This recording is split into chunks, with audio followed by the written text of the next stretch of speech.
He disappeared in the dead of winter. The brooks were frozen, the airports almost deserted, and snow disfigured the public statues. The mercury sank in the mouth of the dying day. What instruments we have agree, the day of his death was a dark, cold day. Far from his illness, the wolves ran on through the evergreen forest. The peasant river was untempted by the fashionable quays. By mourning tongues, the death of the poet was kept from his poems. But for him, it was his last afternoon as himself.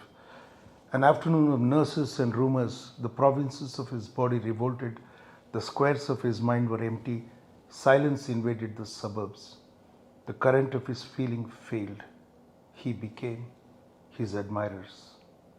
Now he is scattered among 100 cities and wholly given over to unfamiliar affections, to find his happiness in another kind of wood and be punished under a foreign code of conscience. The words of a dead man are modified in the guts of the living.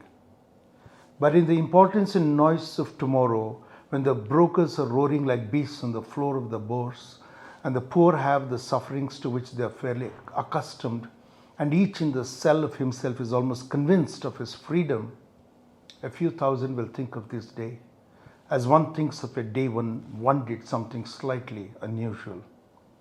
What instruments we have agree. The day of his death was a dark, cold day. You were silly like us. Your gift survived it all. The parish of rich women, physical decay, yourself.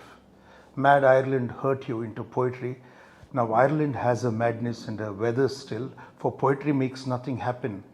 It survives in the valley of its making, where executives would never want to tamper. Flows on south from ranches of isolation and the busy griefs. Raw towns that we believe and die in. It survives, a way of happening, a mouth.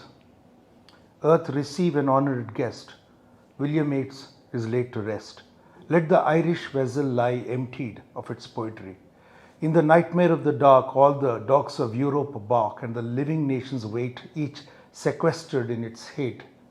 Intellectual disgrace stares from every human face, and the seas of pity lie locked and frozen in each eye. Follow, poet, follow right to the bottom of the night. With your unconstraining voice, still persuade us to rejoice. With the farming of a verse, make a vineyard of the curse. Sing of human unsuccess in a rapture of distress. In the deserts of the heart, let the healing fountains start. In the prison of his days, teach the free man how to praise.